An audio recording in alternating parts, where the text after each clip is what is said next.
we'll see how things kind of play out here, okay? Okay. And you're a freshman, right? Yes. Okay. All right. Well, thank you for auditioning. Thank you for Awesome. having me. Good job. Thank you. Okay. We'll call on the next one. Is... Hey, Jimmy. Hey. How you doing? I'm good. Oh, you didn't. Oh, wow. What a gift. You've been here for a long time. Awesome. You are a very, very nice man. All right. You can sit, stand, whatever you want, but actually the first part you can actually just sit for a little bit because we have to go over a couple of things again, just like normal. Let's see. Jimmy, are you a 11th grader this year? I'm in 10th. 10th grade. So we can go ahead and go to the audition now. For the blues scale, you can pick your blues scale, but I'd like you to swing it for me. Okay. Okay? Let me know which one you're going to do. All right. I'll do E. E blues? Okay. Whenever you're ready.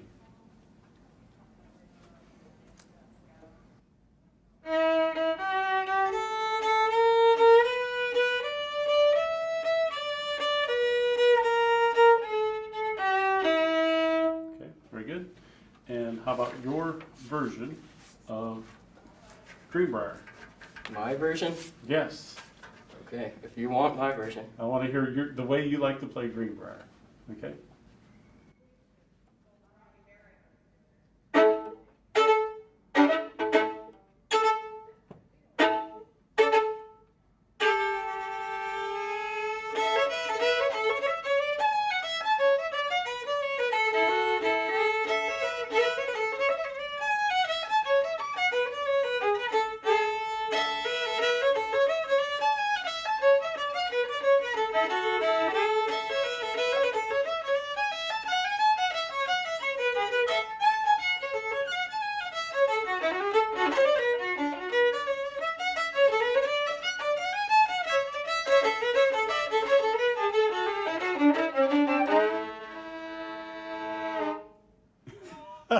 Very good. I like your energy. Your energy is very good, and the way you kind of bounce the tune around. That's pretty cool. It'll be a fun year. It'll be a lot of fun. I think I'm ready for you to play. Okay. So, do you have your blues scales out in front of you? Okay. You can pick one. I can pick one, okay. Yes, and all you have to do is swing. Okay. Let's do I have to tell you which one? That would be nice. Okay. I'll just do the first one, let's see. Okay. See. Do you want me to write 2 notes? Yeah, doubles, and at the tip, and emphasize the up, de-emphasize the down. Okay. At the upper part of the bow. Yeah, there you go. Oh. Yeah, okay. remember?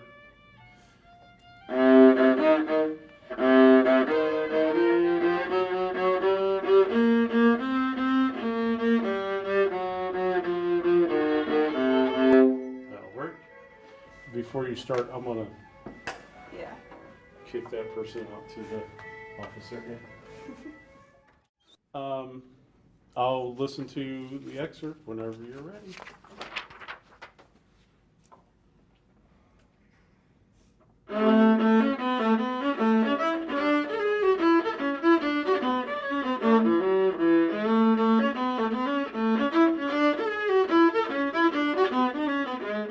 Swing it. Boom, boom, boom, boom, boom, boom, boom.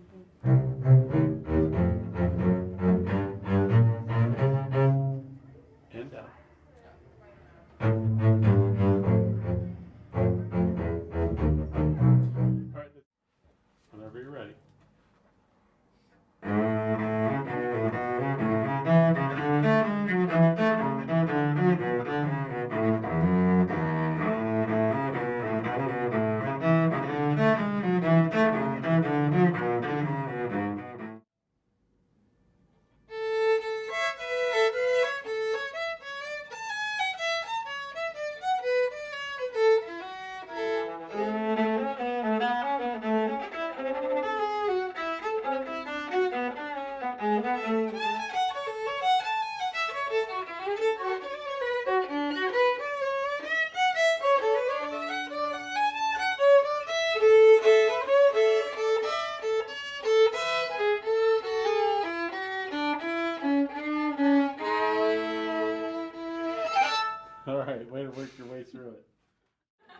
bounce, look at me and I'll give it to you, okay? When it gets close to your turn, look at me and the B part's easier to come in than the A part is.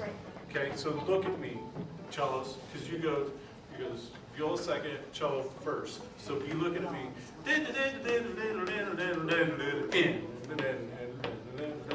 okay? But you gotta watch, because I know it'll be troublesome. And they'll be on their way and they'll just keep going. Okay? 1, 2, boom a chicka, boom a chicka, boom a chicka, ready, set, and.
Bass.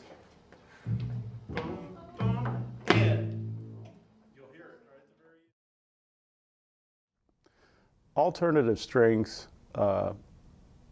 Alternative strings is a place where kids can play music that's not classical by definition,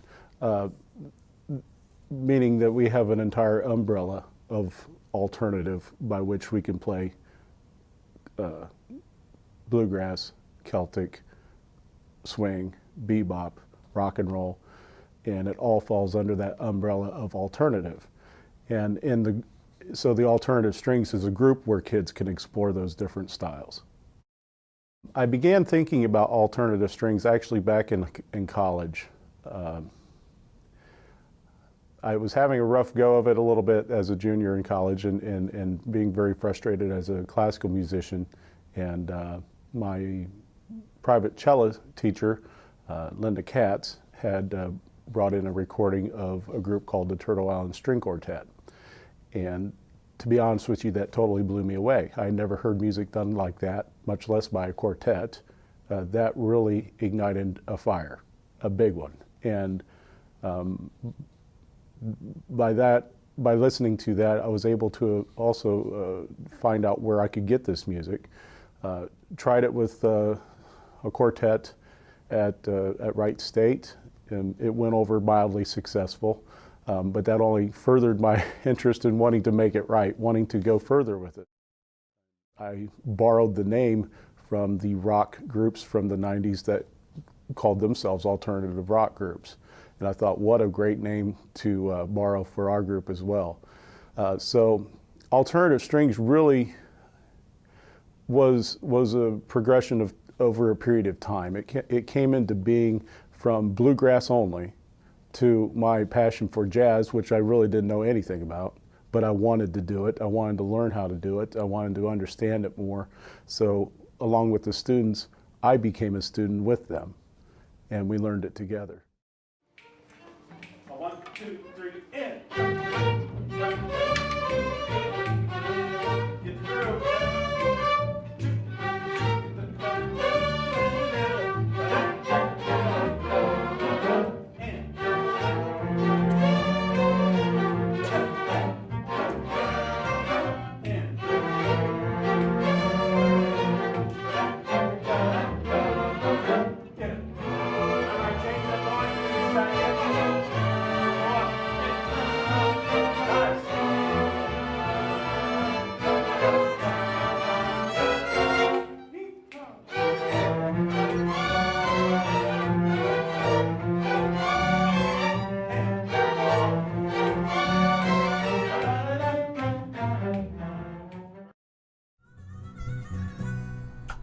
Classic country radio, one of my favorites from the early 70s by the Osborne Brothers. They opened shows with that for years all over the world.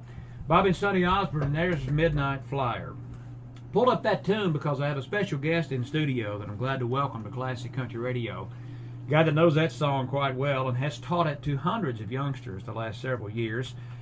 We've been mentioning our Southern Ohio Indoor Music Festival coming up, and I think it'll be the second or third time you guys have been at the festival. I think the third time this time, because we did the Cherry Holmes first year, then the workshop last year, and now this year with the Veterans Tribute. Well, we're speaking with Doug Ike today. My name is Joe Mullins, and I am fortunate to be the president and general manager of a group of radio stations in southwestern Ohio, WBZI in Xenia, WKFI in Wilmington, and WEDI in Eaton, Ohio.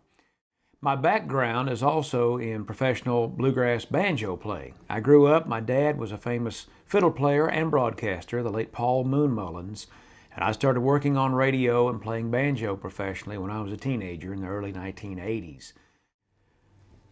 I became acquainted with the Alternative Strings program through radio and bluegrass promotion. Somewhere in probably late 06, early 07. This Doug Ike guy sends me an email. Starts telling me he's a banjo player and he teaches orchestra at Centerville High School. I was intrigued, and the more I kept reading, I realized, well, this guy really is passionate about teaching kids alternative musics, and bluegrass is one of Doug's very first loves. And he contacted me on the occasion of presenting a Doyle Lawson and Quicksilver concert at the new Performing Arts Center at Centerville High School. And he was getting with me to help promote it on radio so they could sell some tickets. But I was even more intrigued when Doug's email said, well, we would like to have you kind of serve as a moderator and help get the orchestra kids acquainted with Doyle Lawson and Quicksilver and let them learn more about how bluegrass music is created and performed. So I was all over it. And the more I read Doug's email, and after we talked on the telephone, he is really passionate about teaching. More importantly, he's passionate about teaching kids how and why and the right way. And I saw that come full circle when we got to the Performing Arts Center in late February, I think of 07, when he presented the Doyle Lawson concert. And I got to hear the kids perform for the first time. With Doug out front on the banjo and a guitar player and a mandolin player and these 30 or 40 kids behind him, playing a lot of old traditional fiddle tunes and bluegrass tunes that I've known my whole life, and tunes that I thought, well, I'd never hear an orchestra playing that. And they really made a believer out of me. I really enjoyed networking with the kids. And Doyle Lawson has been one of my favorite bluegrass performers and a family friend for many, many years. We were both very impressed that day to see how Doug has inspired these kids to learn about bluegrass music. Not only learn about it, but learn how to perform it. And that started a great relationship we've enjoyed now for 3 or 4 years. I'm Garrett Johnson. I play cello, and I was with the Alternative Strings throughout high school. The Alternative Strings was a group that I had always had interest in auditioning for. Throughout middle school, I was in smaller groups that Doug Ike, really laid the foundation for exploring other musical styles on your own stringed instruments, which is definitely out of the norm. There were other ensembles, classical ensembles, and you also had jazz band and so forth for the band instruments, but this was really an opportunity for students to discover feeling, that they could really relate to on their own instruments. Alternative Strings had a huge impact on me as a player, I think. The opportunity to play different styles, new styles with lots of different people is a really unique opportunity, and to do so on a regular basis is hugely beneficial to, hugely beneficial to my development. I've been into classical music. I love classical music, but I didn't get to love classical music until I was able to experience my own music on my own instrument. And then I was able to explore other styles from there. There are probably two aspects of alternative strings that I today can look back and really feel like I got a lot out of. At the time, first and foremost, was definitely camaraderie. It was a way to relax. It was a relaxed setting. It was not a school class, but you also felt like you were learning something, but that wasn't really, I mean, it was a priority, but you don't always feel like you're learning a lot when you're having fun. So, but looking back, I really enjoy being able to experience feeling, because it's so important in playing music, no matter what kind of music you're playing. But it's something that's really hard to teach. So if you take a type of music that people can relate to, that students are familiar with, whether it be jazz or country music or whatever, they're much more likely to put themselves into it. And that comes before technique, that comes before everything. It's definitely something that I took away from it that has helped my playing since then tremendously.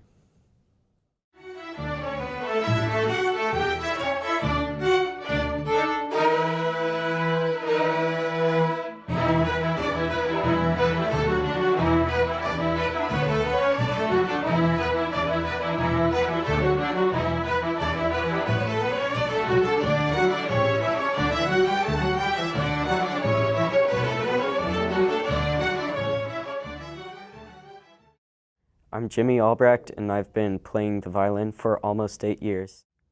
My sister encouraged me to audition to alternative strings, and at first I was really surprised that I could try this out at 7th grade, and I never thought that I would be able to do it before high school. And I was really excited to try this new program because I remember going to the Fine Arts Night concert and listening to Whitney Johnson playing Skylife, and that was just really amazing, and I really looked up to alternative strings. And so when my sister said, "Hey Jimmy, you want to try out for alternative strings?" I was just like, whoa, I can do that in the 7th grade, and I was really excited for that. When I was in middle school, it used to be a really nerve-wracking thing to get on stage with all the people, and I've gotten much better at containing my nervousness, and nowadays it's really like nothing to play in front of an audience. It just feels like a regular rehearsal, but still when you play in front of an audience you still get that boost of adrenaline that you can never get when you're practicing. And so the more experience you have when you're playing in front of people, that just helps out more when you play at concerts and other events. I'm Morgan Lehman. I play the viola. I've played it since 4th grade, like most kids in Centerville. And I chose the viola because I wanted to be different from everybody else, because everybody was choosing either the violin or the cello. And I didn't like the violin because of the E string. It sounded tinny and I didn't like that. My definition of alternative strings is the best part of my week. My favorite event to play at is probably the Bluegrass Blowout, because I'm a little biased toward that. I always sing and it puts me right in the forefront and I get really nervous, but it sort of helped me get over my fear of being in the spotlight, even though I do love to be in the center of attention. Playing on stage with my viola, it's not bad at all. I love being up there playing with this wonderful group in front of all these people that are going to go home and tell their friends about us. And then singing is a different story, because my ritual for that is pretty much standing backstage, like telling myself not to pee my pants.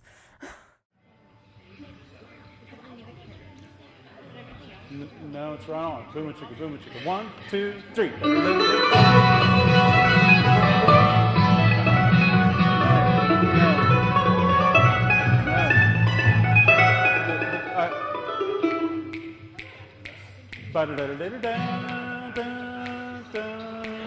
It just feels like that whole first couple of beats, it just went bam, and right down here. Boom a chicka, boom a chicka, boom a chicka, boom. Well, maybe, yeah. You do that. All right, here we go. 1, 2, 3.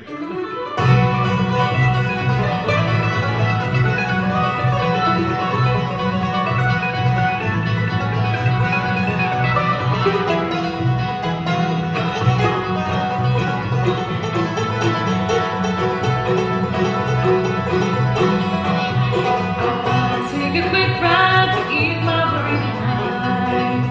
But once it was the light, I saw more to the side. As I drove into the parking lot, I couldn't believe my eyes. Oh, there's that pretty Jenny with that hand. It's another heartbreaker's alibi. It's another cold-hearted, dirty lie. There'll be a long trail of tears left behind. My eyes have been opened, now she's the one who's blind.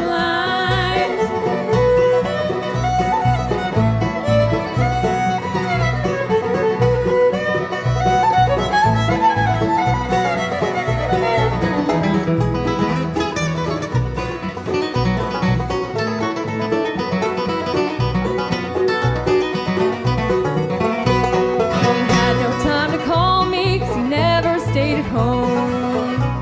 He refused to take me with him, he'd rather go alone.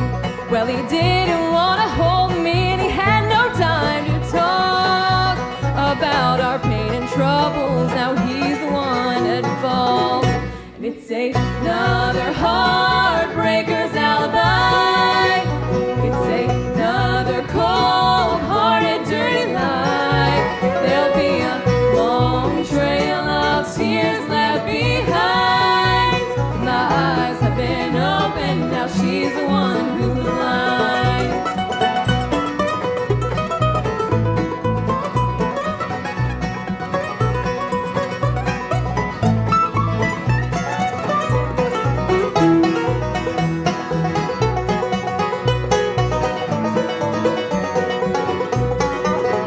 And it's another heartbreaker's alibi. It's another cold-hearted, dirty lie. There'll be a long trail of tears left behind. My eyes have been opened, now she's the one who's blind. Yes, my eyes have been opened, now she's the one who's blind.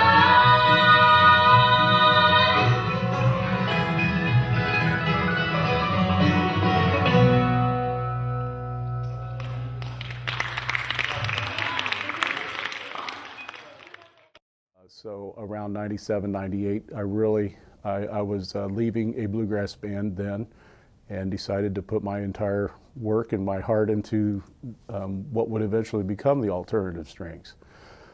So we did a pilot program in 97 where students could just sign up high school level, middle school level together, and it started in the summer. And I think we had maybe 25 students. And that went over pretty successfully, and that turned into a school year event where we rehearsed one time a week for about an hour, and with about 6 kids, and they stayed the entire year and worked through some bluegrass things. There wasn't a lot of music available, so I think we had maybe 1 or 2 pieces that were not bluegrass. We didn't have any Celtic music yet. We didn't know how to do any chops, any different chops other than just your standard backbeat chop with the bluegrass. But there was something else there. There was a lot more to explore than what we had, and we knew it. I felt it. They knew it. So we just kept rolling with it. The next year, the group doubled in size, and that's when it was put on the books. It became official, and that's when we put the name Alternative Strings on it. That would have been the school year of 1998. The age range of a typical alternative string student now is separated by school.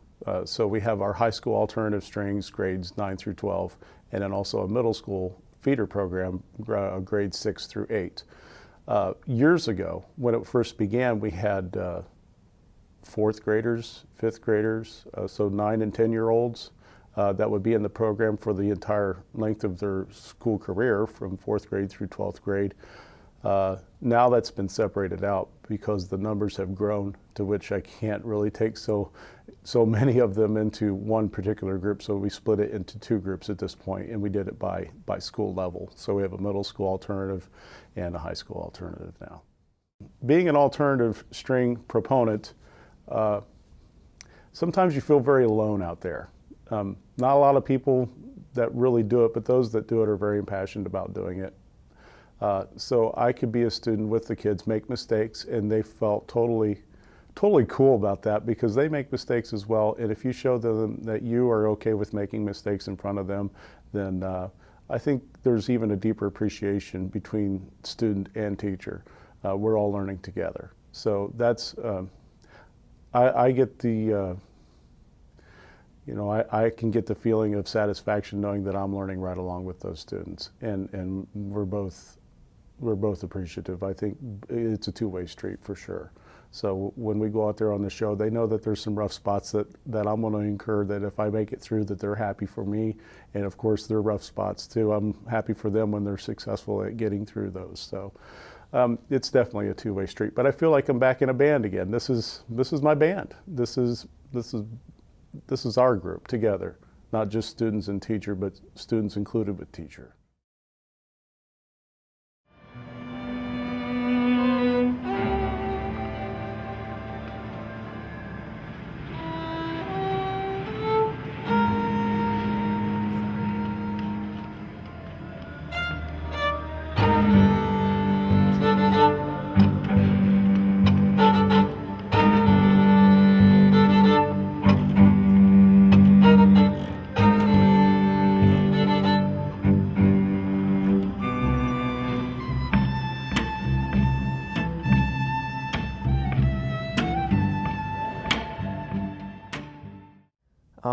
My name is Robert Peterson. I started playing the cello at when I was about 10 years old in 4th grade with the Centerville orchestra program. I picked the cello because I really liked the tone, the quality of tone that it had compared to the high-pitched violin and the really, really low bass sound. I like the mellow, kind of soft tone that the cello carried. Something I'm not crazy about on the cello is when we get into bluegrass with alternative strings, it gets a little bit difficult because on the cello, the fingering intervals are a little bit larger and the distance that your fingers have to travel in the same amount of time is much greater than that of the violin and the viola, and it makes playing really quick bluegrass music a challenge on the cello.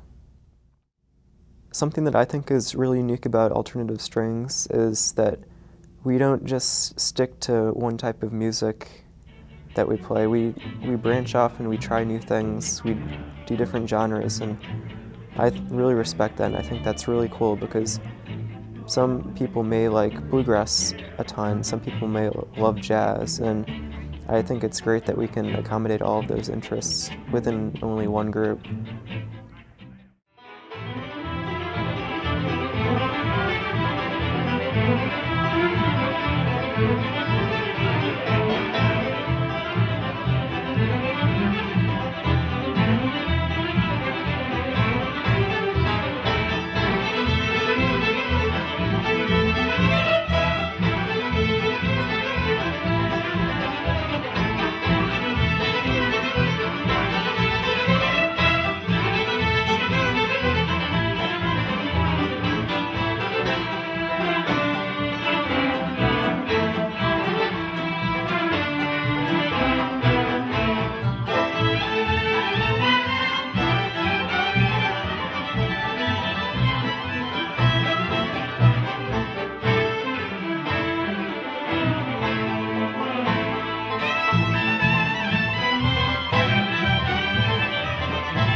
So my name is Shireen Day, and I play the violin. And I started in 3rd grade, so I was about 8, I think, or 7. And I picked this instrument because my mom actually took me to an orchestra concert. It was probably a DPO concert. And as soon as I saw the concertmaster, I was like, that's the instrument I want to play. What led me to audition for the alternative strings was probably the aspect that, of course, you don't play classical music, because I've heard jazz and other types of music played on different instruments, but not, my own instrument, violin. And I didn't know you could play like jazz on violin, and when I found that out, I was like, really, you can do that? So I was like, right away, I want to join that group. So that's what led me to try out. Playing in front of people is one of my biggest fears. I mean, when I first started playing and I thought I had to do recitals, I was just so scared. But when I play with a group, I feel a little bit better than when I do solo, because you're up there with a bunch of people, and if you make a mistake, it's okay, because they're all there to back you up.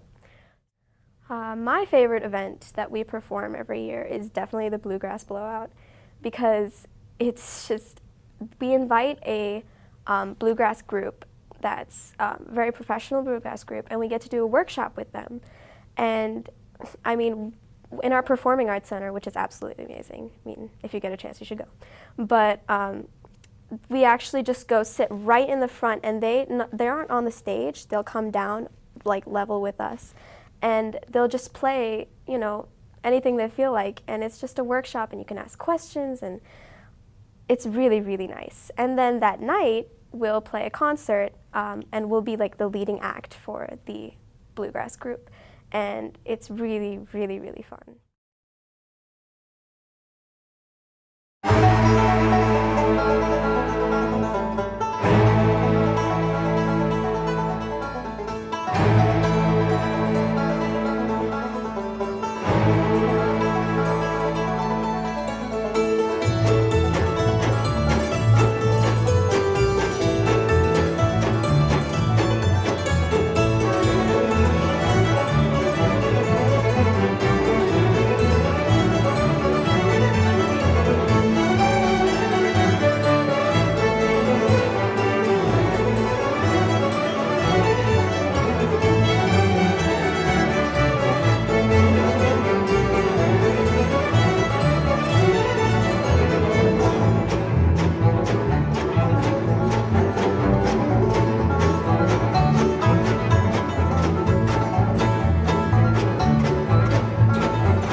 My name is Jim Berecek. I play the cello, and I played with the alternative strings for 3 years in high school.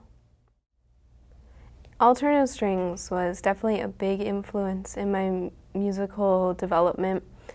I remember alternative strings in high school for me was like an outlet, some place I could shine, since there was a lot of other people in the regular orchestras, and it was a lot of fun in the regular like symphonic orchestra, but I felt alternative strings was some place I could really come out of my shell and really express who I was and feel comfortable with myself.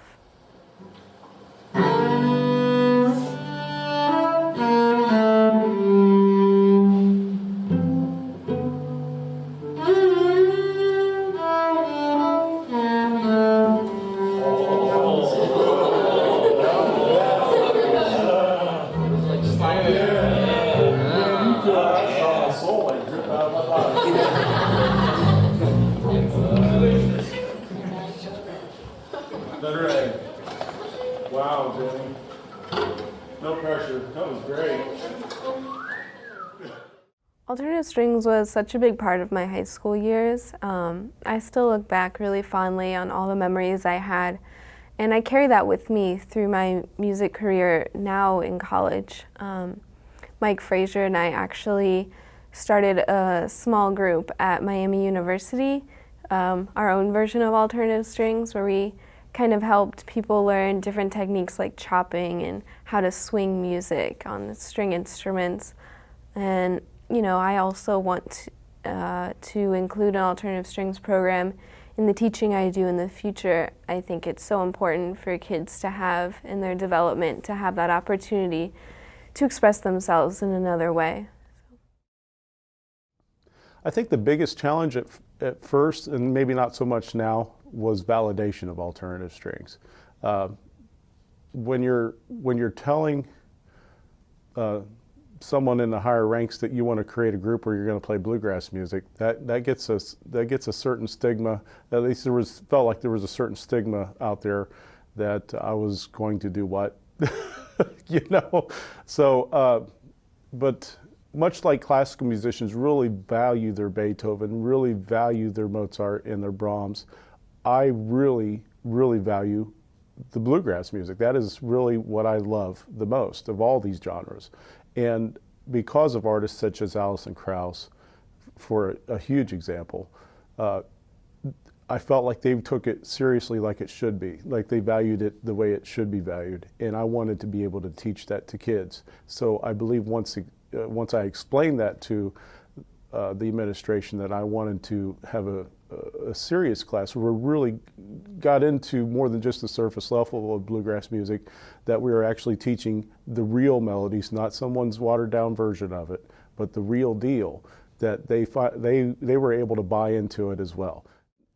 Coming up with a program is one thing, but also coming up with a program to teach them how to be successful in the program, because different genres, the Celtic has a whole bag of tricks that they need to learn that is completely different from the bluegrass.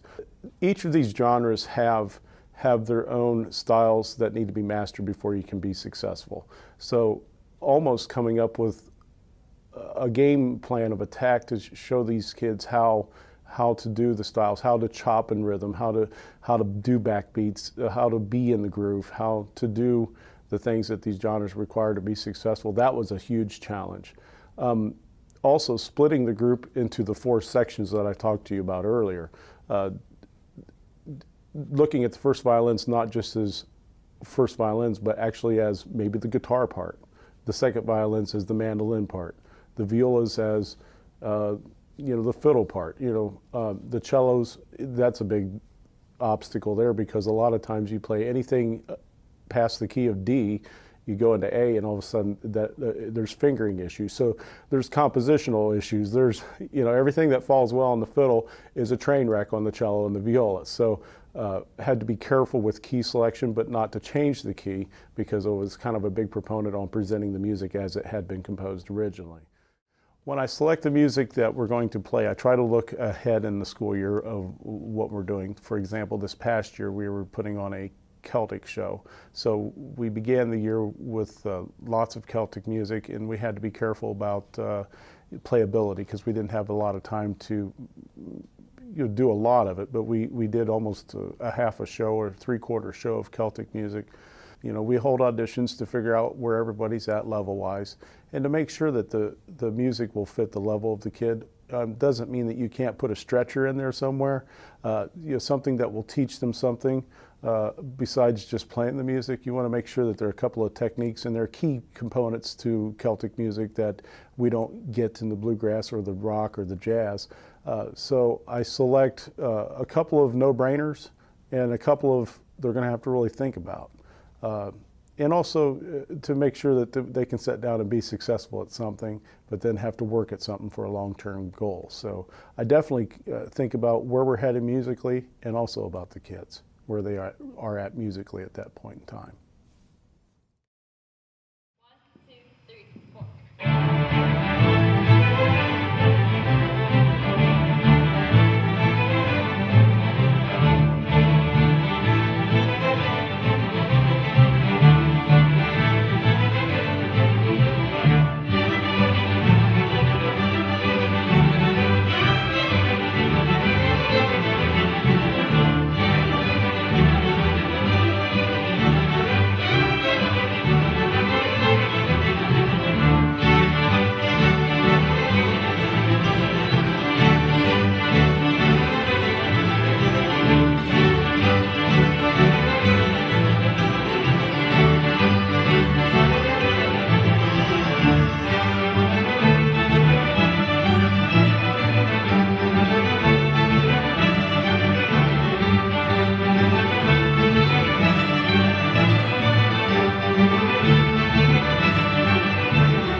I think I described Doug as passionate.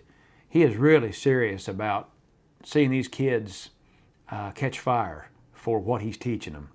And my only experience with Doug is through alternative strings, but I'm certain that he's a real fireball in the classroom, whether he's teaching them Bach or Bill Monroe. And so his passion is pretty contagious. He's sincere too. That's another thing.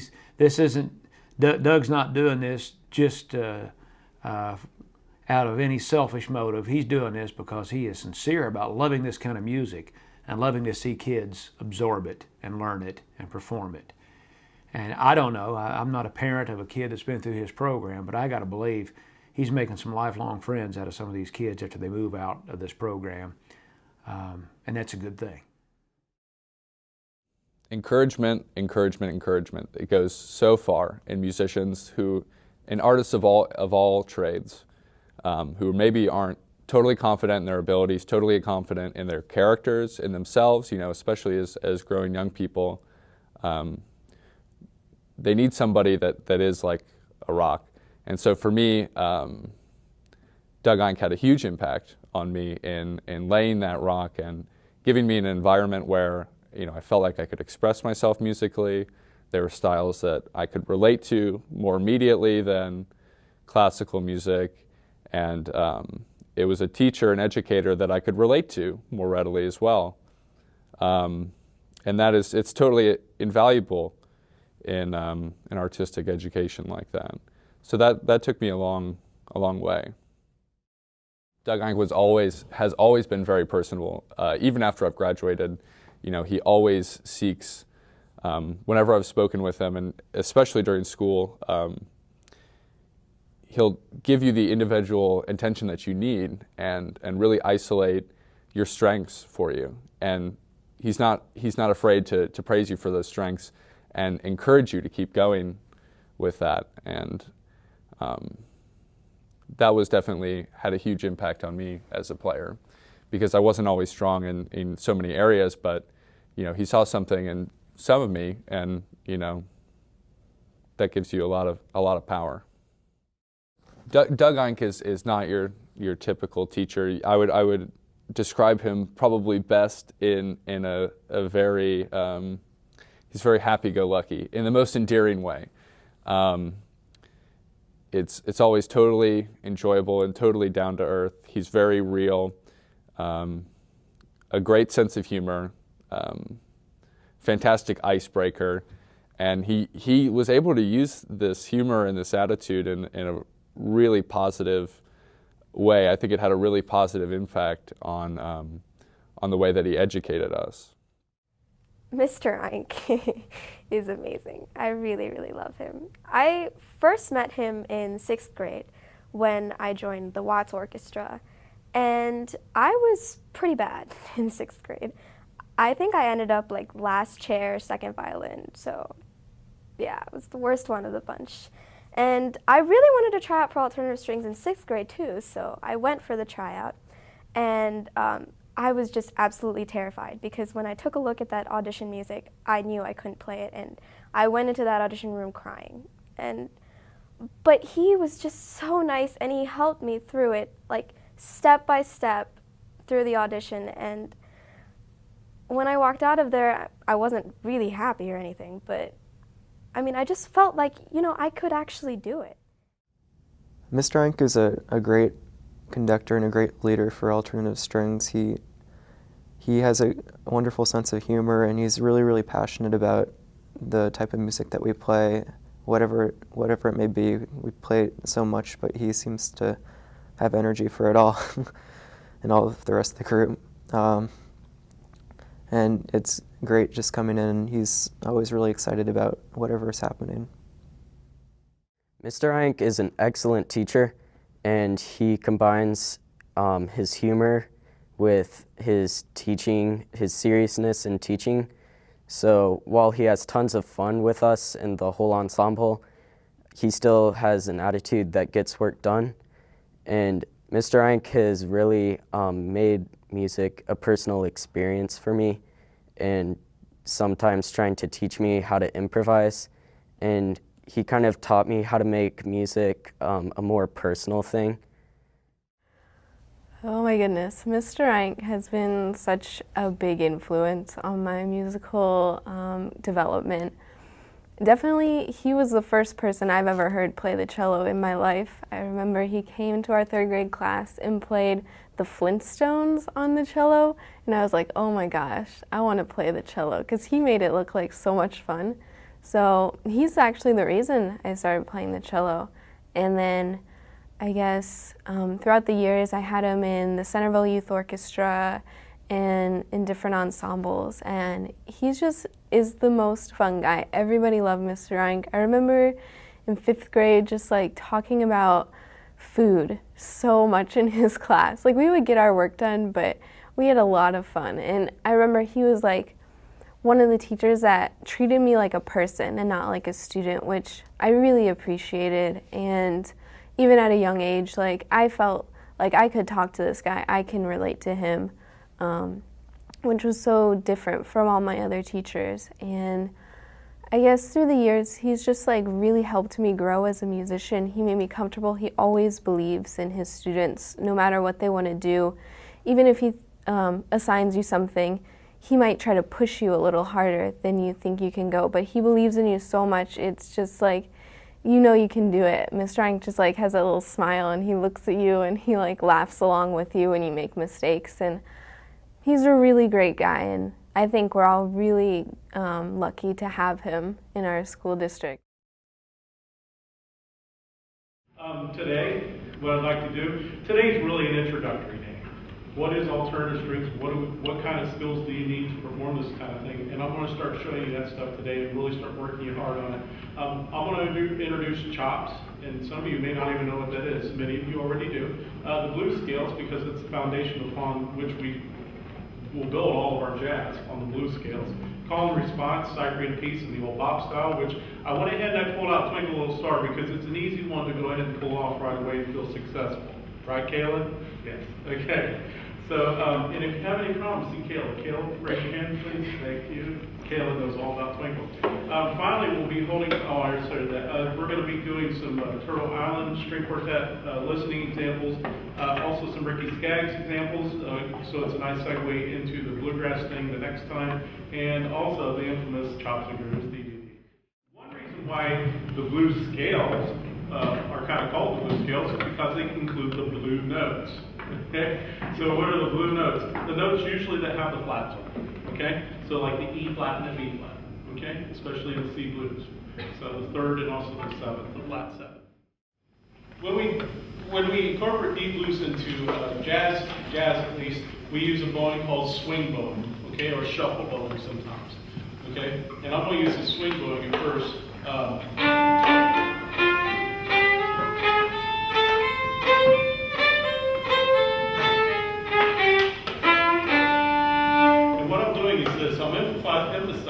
emphasizing the up bow.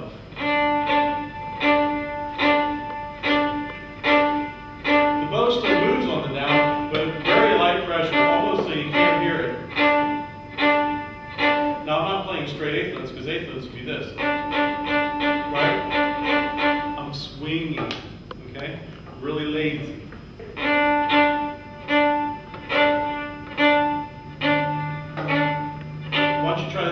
D string with me, and where am I at? What part of the bow? Am I at the frog? No, I'm playing to the tip, okay? Pressure on the up and very light on the down. So you just really want to hear the up. That's all you want to hear, okay?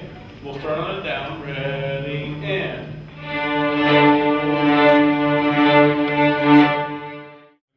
So let me repeat the pattern for you. I'm using the first three notes of the D blues scale 3 times in a row, right? Here's the third one. I go up this time to that A and then back down into that low seventh, flat seventh. So I'll do it in slow motion one more time. You want to shadow practice it with me? So you're like this when I'm playing. Okay. Shadow practice it. I'll play it for real. Ready, and going up.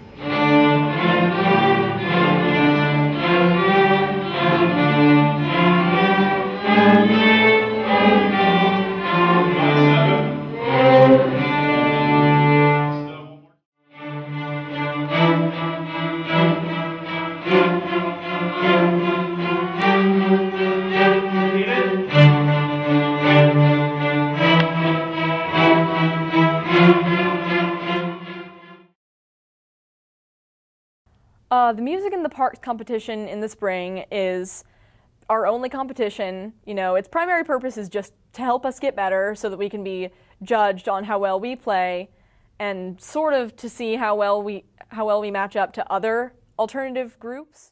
We go to a theme park, whether it be Kings Island or Cedar Point, and we play a series of pieces that we've been working on, and we have it judged by adjudicators, who give us a ranking based on how well we did. The reason why we do it is not just to have fun, but to get some outside suggestions and stuff, see it through a different person's eyes, especially since the adjudicators are not really accustomed to the music we play.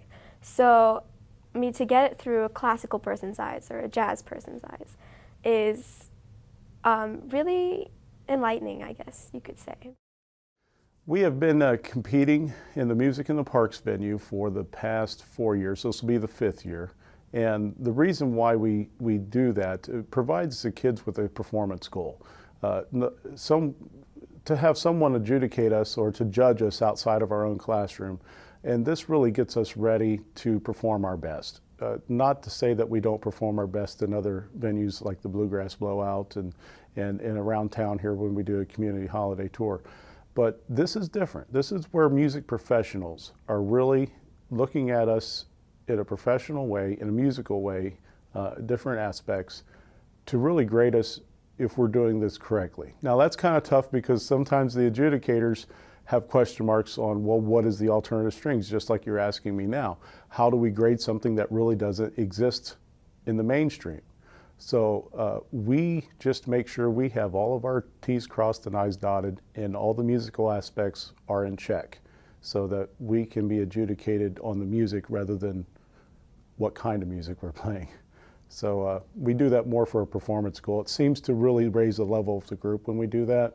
So we continue to do that in hopes that maybe someday there'll be a program out there just for alternative strings competition or festivals. Hey, and good luck to you today. You guys are going to be great. I felt, I don't want to say anything bad, but I felt a little sad for that last group. I just wanted to get up there and like help them.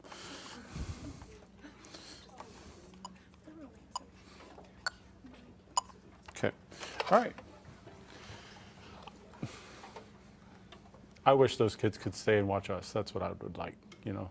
I think that would provide for some nice energy for them. All right.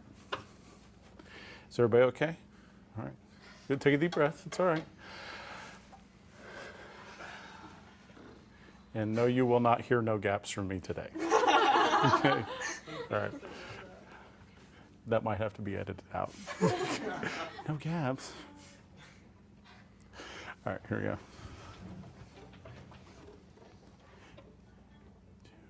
2, 3.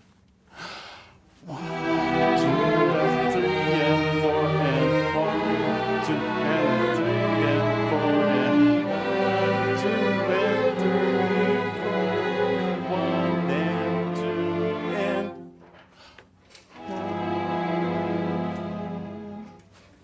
1. Keep going. You're going to use this time to listen to the hall while you're out there. Like, how does that first sound when you do that in the hall? How's the hall responding? So you may see me a little bit more for viola or a little bit less for violin.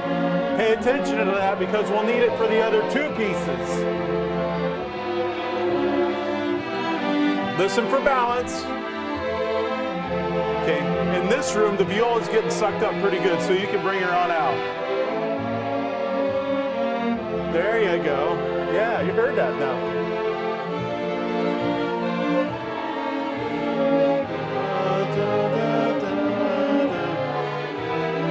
I love the movie.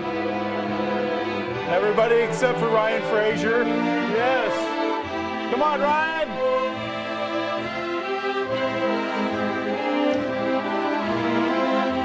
This sounds great.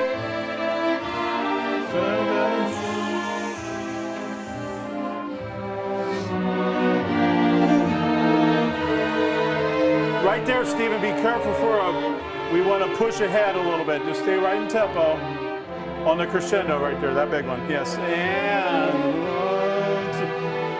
and that one too, Stephen. Boom a chicka, boom a chicka, boom. Don't slow down. Boom a chicka, boom a chicka, boom. Nice.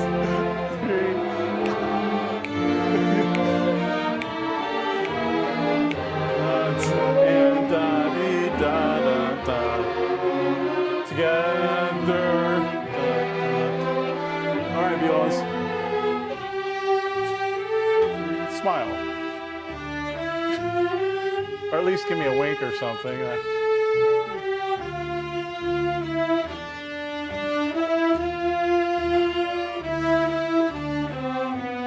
Yes. Okay, up you go. Breathe with me. 2, 3.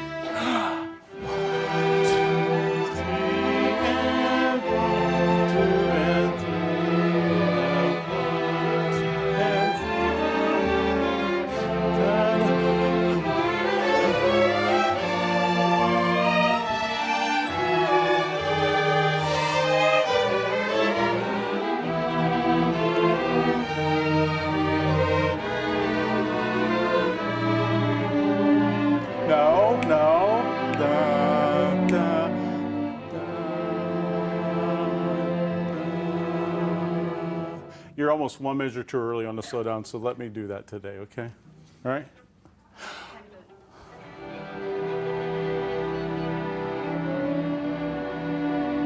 Careful on the slide, get there a little quicker. I'd like to welcome the Centerville Alternative Strings group to Music in the Parks here at Loveland High School this morning. They are under the direction of Mr. Douglas Ike.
hit local.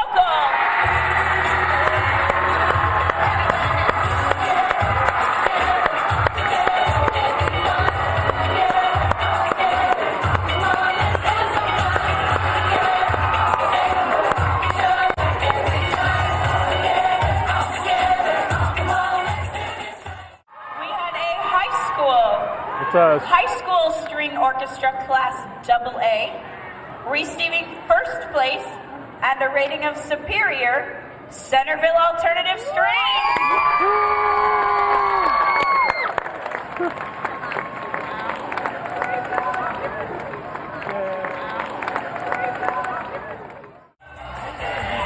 It is time for our individual recognition.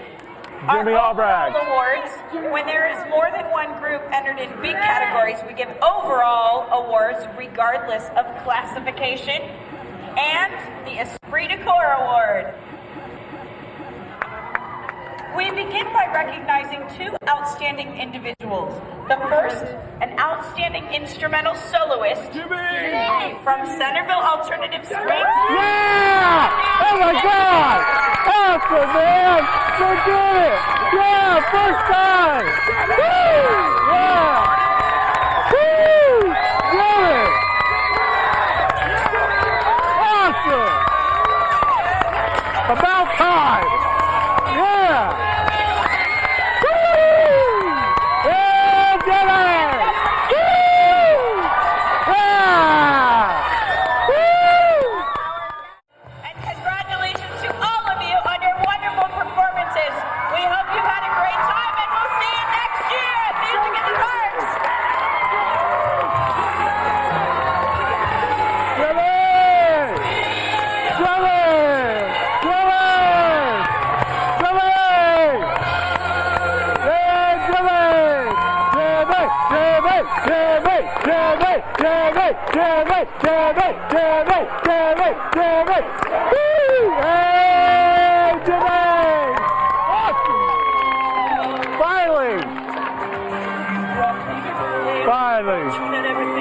I gotta see what it says. We're like the first people in history. I know. First time ever. Hey, congratulations, man. Well deserved. And no one's So happy they finally did it for us. Nobody's standing on the benches, Nice. right? Do some knuckle, And man. nobody's walking Yeah. across the benches, right? Directors, when you can make your way through the...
Forget Bach, let's rock.